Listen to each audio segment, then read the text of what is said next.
क्रान्तिकारी अभिवादन। नहीं ये शायद में ठीक है। यो विशाल र भव्य एकता सन्देश सभाका सभाध्यक्ष कमरेड हाम्रो गौरवशाली पार्टी नेपाली कम्युनिस्ट पार्टीका सहसंयोजक पूर्व प्रधानमन्त्री नेपाली कम्युनिस्ट आन्दोलनका एक अग्रज नेता कमरेड माधव कुमार नेपाल, केन्द्रीय समितिका सबै सहयोगता कमरेडहरू र यो भव्य समारोहमा उपस्थित रुकुम जिल्ला एउटा ऐतिहासिक जिल्लाका सम्पूर्ण आदरणीय जनसमुदाय, यहाँ उपस्थित महान शहीदहरूका आदरणीय परिवारजन, तमाम बेपत्ता योद्धाहरूका आदरणीय परिवारजन, सबै घाइते अपाङ्ग कमरेडहरू र साथीहरू, आज तपाईहरुको अगाडि उभिएर फेरि एकचोटि यो मञ्चमाबाट सम्बोधन गर्न पाउँदा मलाई हर्ष र गर्वको महसुस भएको छ। तपाईहरु सबैको विवेकलाई तपाईहरुको भन्न चाहन्छु, समय घर्किसकेको छ। आज तपाईहरुसँग प्रत्यक्ष साक्षात्कार भेटघाट हुँदैन कि भन्ने ठूलो चिन्ता थियो। अघि नै कमरेड माधव कुमार नेपालले भने जस्तै हामी नेपालगञ्जबाट काठमाडौँ फर्किनु पर्यो, तर मलाई लाग्छ तपाईँ रुकुमका जनताको भरोसा, तपाईहरुको विश्वास र तपाईहरुको मायाले हामीलाई यहाँ ल्याइ छोडे। यो तपाईहरुको विजय हो, रुकुमका जनताको विजय हो। तपाईहरु सबैलाई म बधाई भन्न चाहन्छु। यो मञ्चमा पटक पटक सम्बोधन गर्ने अवसर मलाई प्राप्त भएको छ, तपाईहरुलाई थाहा छ। यो पटक केही साथीहरूले कम्युनिस्ट आन्दोलनबाट पलायन भएपछि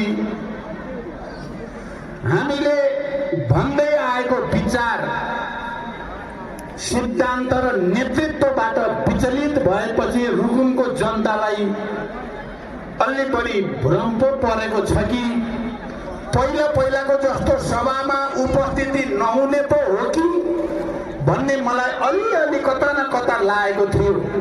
तर आज यो सभामा आउँदा रुकुमका जनता महान छन्, कुनै भगौडाका पछि लाग्दैनन् भन्ने कुरा तपाईहरुले साबित गरिदिनु भयो। यस अर्थमा पनि म तपाईहरुलाई बधाई भन्न चाहन्छु। मैले मध्य पहाडी लोकमार्ग अभियानको बेलामा चौरजारीमा भएको सभामा बोलेको तपाईहरु मध्ये धेरैले पक्कै सुन्नु भएको होला। मैले रुकुमको पार्टीका नेता कार्यकर्ताहरू र जनतालाई सलाम गरेको थिएँ त्यति बेला र भनेको थिएँ रुकुममा कतिपय मानिसहरू पहिला जसलाई नेता मानिन्थ्यो उनीहरू पलायन भए, उनीहरू विचलित भए, तर रुकुमका जनता विचलित भएनन्, रुकुमका जनता पलायन भएनन्। रुकुमका नेता कार्यकर्ताहरू कहिले पनि ती विचलित हुनेहरूको पछि लागेनन्, बरु एकताबद्ध भएर पार्टीको साथमा, क्रान्तिको साथमा, नेतृत्वको साथमा रहे। मैले त्यति बेला तपाईहरुलाई अभिवादन भनेको थिएँ। महान रुकुमेली जनता कुनै पलायनवादी, अराजकतावादी, ढोंगी पाखण्डीका पछाडि लाग्ने छैनन्।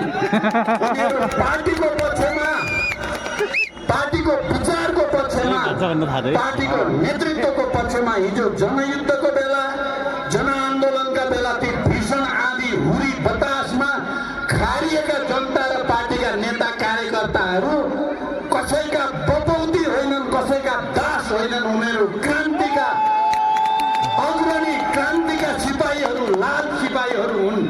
यो कुरा तपाईँ रुकुमेली जनताले पटक पटक साबित गरिदिनु भयो। र अहिले पनि म त आउँदै गर्दा माधवजी र म एउटै गाडीमा आयौँ। बजारभरि मानिसहरूको स्वागत गर्नेको ताती छ। यहाँ आउँदा पहिलेको भन्दा विशाल जनमत मैले देखेँ। यस अर्थमा तपाईहरु महान हुनुहुन्छ। म फेरि पार्टीको तर्फबाट तपाईहरुलाई बधाई भन्न चाहन्छु, तपाईहरुलाई अभिवादन भन्न चाहन्छु। आदरणीय जनसमुदाय, लामो व्याख्या गर्ने समय छैन। आज देशको परिस्थिति अलि असहज भएको तपाईहरुलाई थाहा छ।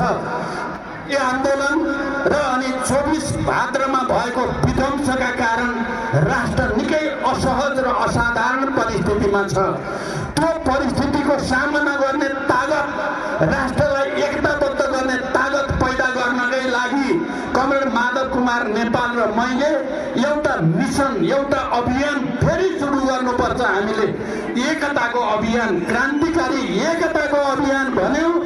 अहिले 17 पार्टी हामी एकताबद्ध भएका छौं र देशभरि एउटा उत्साह, एउटा भरोसा, एउटा उमङ्ग पैदा भएको छ। तपाईहरुले हेर्नुभयो होला, हामीले धनगढीमा गरेको सन्देश सभा, हामीले देउखुरीको रमैमा गरेको सन्देश सभा, या जनकपुरको होस् या पोखराको होस् या विराटनगर होस् र सुर्खेतसम्म आउँदा र काठमाडौँको सभा पनि पक्कै तपाईहरुले देख्नुभयो। ठुलो जनसागर उम्रिँदै गएको छ नेपाली कम्युनिस्ट पार्टीको पक्षमा। तर प्रतिक्रियावादी र जाली थताहरू यो एकताबाट अतालिएर कहीँ न कहीँ कोही न कोही विचलित मान्छेहरूलाई देखाएर पार्टीका विरुद्ध विस्फोट गर्न छोडेका पनि छैन। यहाँ तपाईहरुले हेर्दा त यहाँको एकजना तपाईहरुले अगाडि सारेको नेता पलायन भए, विचलित भए, गए। कहाँ गए भन्दा कम्युनिस्ट र मार्क्सवाद छोड्ने ठाउँमा पुगे, कम्युनिस्ट पार्टी छोड्ने ठाउँमा पुगे। तपाईहरुलाई लाग्यो होला यिनी विचलित भए मात्रै होइन, यसको पछाडि साम्राज्यवादी र प्रतिक्रियावादी षड्यन्त्र छ। म तपाईहरुलाई यो विश्वासका साथ भन्न सक्छु, निकै ठुलो षड्यन्त्र अन्तर्गत यी मानिसहरूलाई विचलित गराइएको पनि छ। म अहिले धेरै भन्न चाहन्न, मलाई चौरजारीको त्यो सभा अहिले स्मरण भइरहेको छ। जोसुकै विचलित हुन्, तर हुकुमको जनता विचलित हुने छैनन्।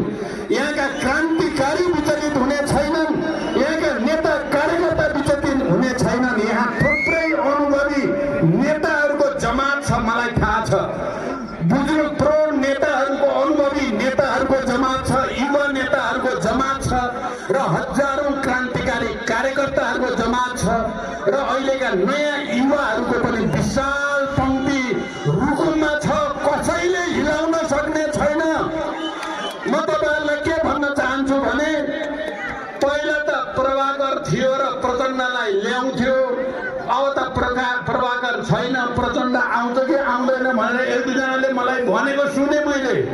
म झन बढी आउँछु रुकुम, अब तपाईहरुको साथमा झन बढी आउँछु। अब त म प्रचण्ड मात्रै आएको छैन, माधव नेपालजीलाई समेत लिएर आएको छु। त्यसकारण तपाईहरुलाई के नपरोस् भने प्रभाकरको अभावमा पार्टी हेडक्वार्टरसँग सिधा सम्बन्ध हुँदैन कि भन्ने तपाईहरुलाई लागेको छ भने म त्यो भ्रममा नपर्न तपाईहरुलाई अनुरोध गर्न चाहन्छु। हमेशा तपाईहरुको साथमा हेडक्वार्टर हुनेछ, तपाईहरुको सुख दुःखमा हेडक्वार्टर हुनेछ। पहिले भन्दा बढी तपाईहरुका दुःख सुखमा, तपाईहरुका विकास निर्माणका काममा बरु प्रभाकरले अलि उदण्ड तरिकाले गर्थ्यो। अब त्यो उदण्डता चल्ने छैन।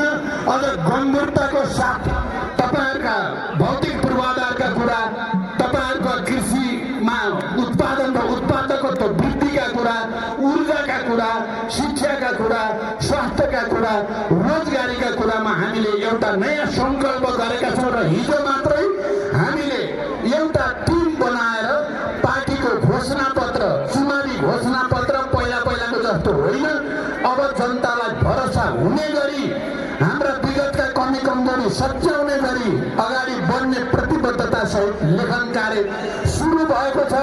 आदरणीय रुकुमले जनता, म तपाईहरुलाई विश्वास दिलाउँछु, तपाईहरुको निम्ति पार्टी हेडक्वार्टरको ढोका काठमाडौँमा सधैँ खुला हुनेछ।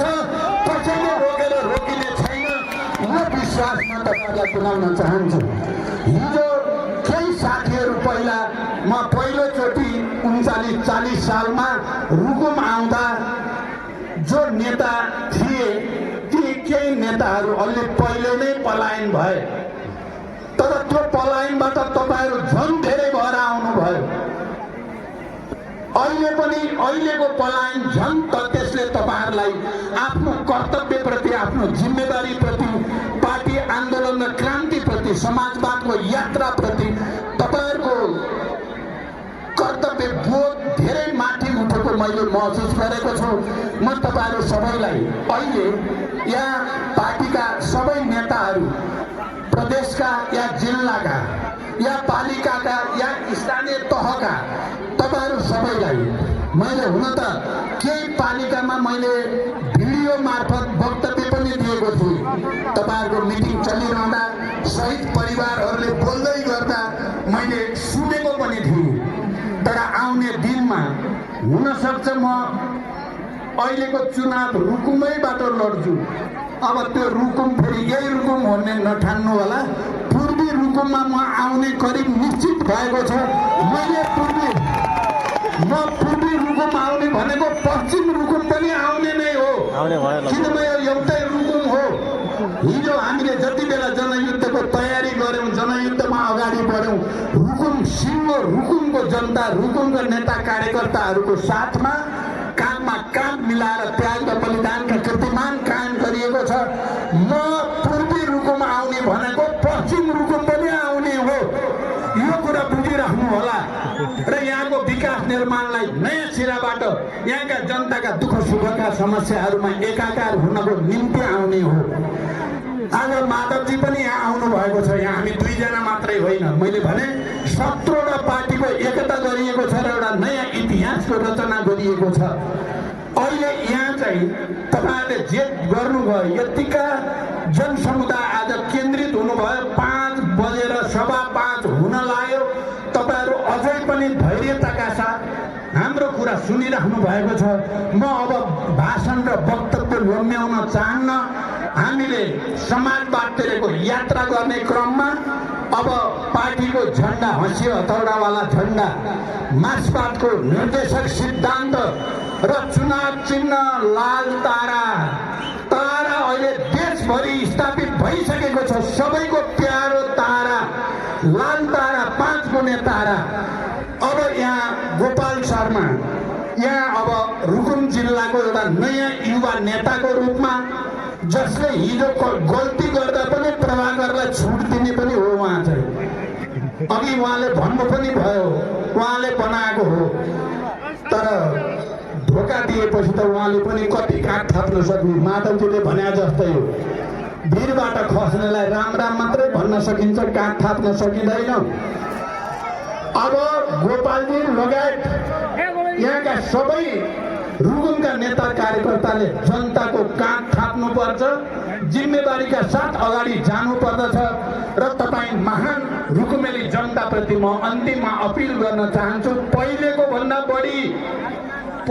भन्दा अत्यधिक बहुमत ल्याएर गोपाल शर्मालाई विजयी गराउन, रातो तारालाई आकाशमा उचाइमा पुर्याउन अपिल गर्दै बिदा हुन्छु। धन्यवाद, अभिवादन, लाल सलाम।